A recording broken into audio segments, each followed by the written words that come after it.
Yang ke-8, diserahkan urusan kepimpinan kepada orang yang bukan ahlinya. Kepimpinan umat Islam diserahkan kepada orang yang bukan ahlinya. Di mana mengikut syariat Islam, orang yang dilantik menjadi pemimpin orang Islam, yang pertama mestilah dia Islam. Yang kedua mestilah dia alim, tahu dalam perkara agama, perkara halal dan haram, perkara yang berkait dengan urusan pentadbiran manusia, dan adil, yakni tidak mengerjakan dosa besar, tidak mengekali di dalam mengerjakan dosa kecil, dan tidak melakukan perkara-perkara yang menjatuhkan maruah. Yakni orang-orang yang cukup syarat untuk menjadi pemimpin umat Islam. Tetapi di akhir zaman, urusan kepimpinan orang Islam diserahkan kepada orang yang bukan ahlinya. Kerana duitnya, kerana pangkatnya, kerana keturunannya, bukan kerana agamanya. Seperti mewakil kepada orang yang bukan ahlinya menurut hukum Islam. Menyerahkan urusan mendidik dan mengajar kepada orang yang bukan ahlinya, yakni kepada orang jahil.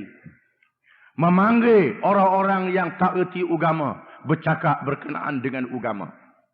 Bahkan memanggil orientalis, orang yang tak masuk Islam pun dipanggil bercakap berkenaan dengan Islam.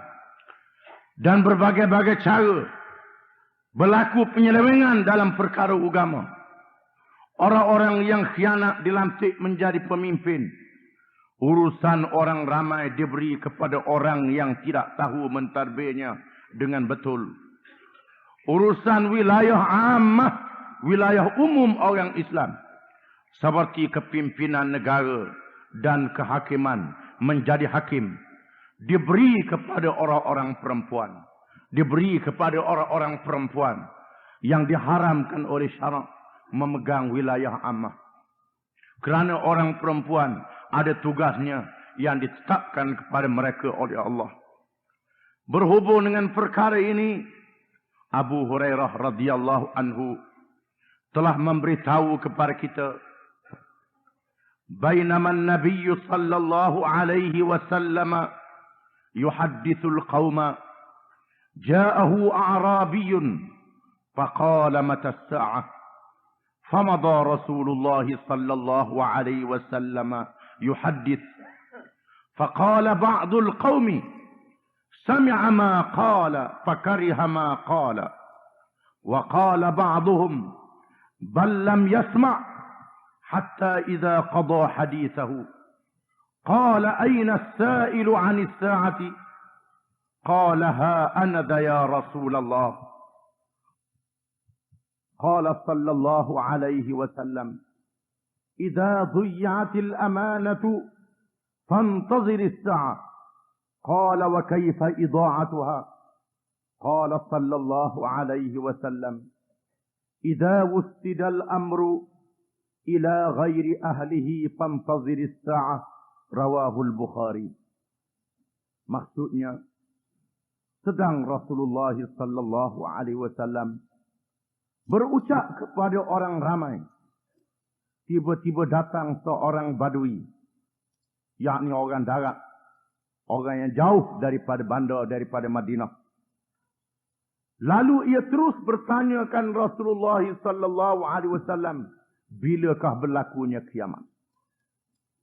Ketika Rasulullah sallallahu alaihi wasallam sedang berkhutbah, masuk seorang badui, seorang daripada kawasan pendalaman yang jauh dari Madinah, masuk ke masjid, terus bertanyakan Rasulullah sallallahu alaihi wasallam, ya Rasulullah, bilakah berlakunya kiamat? Rasulullah sallallahu alaihi wasallam meneruskan ucapannya, yakni tidak mengendahkan soalan yang dikemukakan.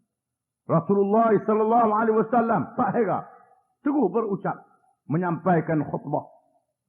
Maka setengah orang berkata, yakni setengah daripada sahabat berkata, ia mendengar soalannya, lalu ia tidak bersetuju dengannya. Ada sahabat yang berfikir, Rasulullah dengar, dia tanya bila kiamat. Tetapi oleh kerana dia tanya dengan tidak beradab. Tak beradab, tunggulah Rasulullah selesai khutbah dulu. Ni duk tengah khutbah kita tanya selalu. Boleh jadi Rasulullah marah dan tidak menjawab soalannya. Ada pula yang berkata, ia tidak mendengar perkataan itu. Dan ada sahabat yang berfikir boleh jadi Rasulullah tak dengar. Oleh kerana Ghalib berucap. Sehinggalah ia selesai memberi ucapan. Tiba-tiba ia, yakni Rasulullah sallallahu alaihi wasallam bersabda. Mana dia orang yang bertanya tentang kiamat? Mana dia orang yang tanya bila kiamat tadi? Lalu orang itu berkata, ini dia saya ya Rasulullah. Kata orang Badui itu. Ini dia saya ya Rasulullah. Lalu ia, yakni Rasulullah sallallahu alaihi wasallam bersabda, apabila dihilangkan amanah. Kalau mu nak tahu bila kiamat, apabila amanah dihilangkan. Apabila dihilangkan amanah, manusia menghilangkan amanah. Tidak amanah lagi. Dan tidak diberi kepada orang yang amanah. Yakni dihilangkan amanah. Amanah tidak dipandang mulia. Dipandang ringan dalam perkara amanah. Bila berlaku demikian, tunggulah kiamat. Lalu orang itu bertanya lagi. Lalu orang Badui itu bertanya lagi. Bagaimanakah menghilangkan amanah itu? Menghilangkan amanah itu bagaimana ya Rasulullah? Sabda Rasulullah sallallahu alaihi wasallam. Apabila diserahkan urusan kepada orang yang bukan ahlinya, maka tunggulah berlakunya kiamat. Apabila diserahkan urusan, yakni urusan orang Islam, pemimpin orang Islam, amanah mentadbir umat Islam, diserahkan kepada orang yang bukan ahlinya, yang tidak mengikut syarat-syarat yang ditetapkan oleh Islam, maka tunggulah berlakunya kiamat. Tunggulah berlakunya kemusnahan dunia. Yang ini berlakunya perkara-perkara yang tidak betul mengikut agama. Sabda Rasulullah sallallahu alaihi wasallam, apabila sampai kepadanya berita bahawa orang-orang Parsi telah melantik orang perempuan menjadi raja mereka. Apabila Kisra, raja Parsi, mati. Lalu rakyat Parsi menabalkan anak perempuannya menjadi raja. Apabila sampai berita itu kepada Rasulullah sallallahu alaihi wasallam, terus Rasulullah sallallahu alaihi wasallam bersabda, "Lan yufliha qaumun walau amrahum imra'ah." Rawahul Bukhari. Maksudnya tidak mencapai kemenangan kaum yang melantik pemimpin urusan mereka seorang perempuan. Tidak bahagia kaum yang melantik pemimpin mereka orang perempuan. Yakni yang menjadi pemimpin orang lelaki. Pemimpin umum, pemimpin besar, mestilah orang lelaki. Syaratnya orang lelaki. Bukan kerana merendahkan orang perempuan. Bukan kerana merendahkan taraf orang perempuan. Tidak. Kerana jawatan itu dikhususkan kepada orang lelaki. Ada jawatan yang dikhususkan kepada orang perempuan. Ada jawatan yang dikhususkan kepada orang lelaki. Di antara jawatan yang dikhususkan kepada orang lelaki ialah imam negara, pemimpin negara. Imam sembahyang berjamaah di masjid, orang ramai, makmum lelaki dan perempuan. Mestilah orang lelaki menjadi imam. Ketua negara, orang lelaki. Tiba-tiba dilantik orang perempuan menjadi ketua negara. Dalam dunia Islam hari ini, ada 3 negara umat Islam yang mempunyai jumlah umat Islam yang sangat besar melantik orang perempuan menjadi ketua negara. Iaitulah Turki, Pakistan dan Bangladesh. Di mana mereka memilih ketua negara ini melalui pilihan raya. Kerana boleh pitih banyak. menyokong siapa sahaja menjadi pemimpin. Sehingga sanggup melantik orang perempuan menjadi ketua negara. Yang telah diharamkan oleh Rasulullah sallallahu alaihi wasallam. Di mana ulama-ulama, ada ulama-ulama yang membisu, yang mendiamkan diri. Dan ada ulama yang mengatakan perkara politik tak ada hubungan dengan agama. Loh. Politik ini tak ada hubungan dengan agama. Akhirnya orang perempuan jadi ketua negara. Baru celaka. Celaka. Sebagaimana yang dinyatakan oleh Rasulullah sallallahu alaihi wasallam. Lan yufliha qaumun walau amrahum imra'ah. Tidak akan bahagia umat yang melantik pemimpin mereka seorang perempuan. Sabda Rasulullah sallallahu alaihi wasallam. Idza kanat umurukum ila nisaikum fabatnul ardi khairul lakum min zahriha. Akhrajahu Tabarani. Maksudnya, apabila berlakulah urusan-urusan kamu, diserahkan kepimpinannya kepada perempuan di kalangan kamu, maka perut bumi menjadi lebih baik daripada belakangnya. Yakni lebih baik duduk dalam tanah kambu daripada duduk di atas muka bumi. Menunjukkan bahawa melantik orang perempuan menjadi ketua umum kepada umat Islam adalah dosa yang sangat besar. Yang diharamkan dan menjadi tanda hampirnya kiamat.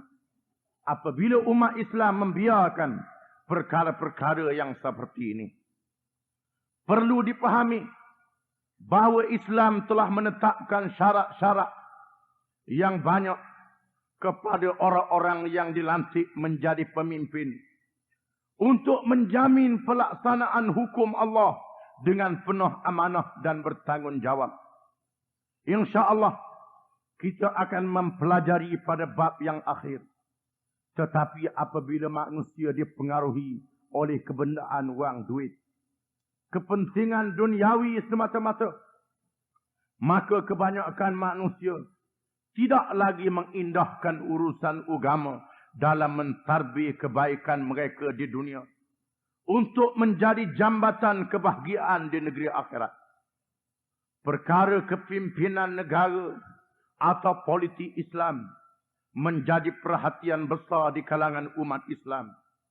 Sehinggalah kejatuhan kerajaan Osmaniyah, berlakunya zaman penjajahan, iaitulah pada tahun 1924 Masihi. Setelah jatuhnya kerajaan Osmaniyah, di mana sejak zaman Rasulullah sallallahu alaihi wasallam, zaman Khulafa Rashidin, zaman Amawiyah, Abbasiyah, dan zaman ke zaman Osmaniyah, orang Islam memandang berat perkara kepimpinan negara. Perkara memilih ketua negara.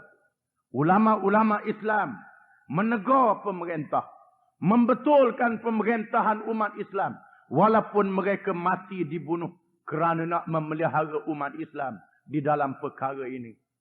Tetapi setelah jatuhnya kerajaan Osmaniyah, penjajah Kristian menakluk negeri orang Islam.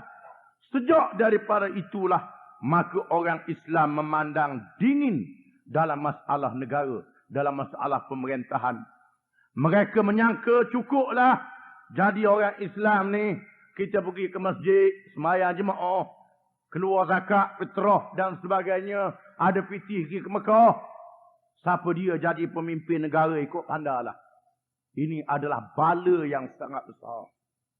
Dan apa yang berlaku adalah menjadi tanda-tanda hampirnya kiamat. Diikuti dengan tersebarnya maksiat, perkara-perkara yang diharamkan oleh Allah. Ini adalah di antara tanda hampirnya kiamat.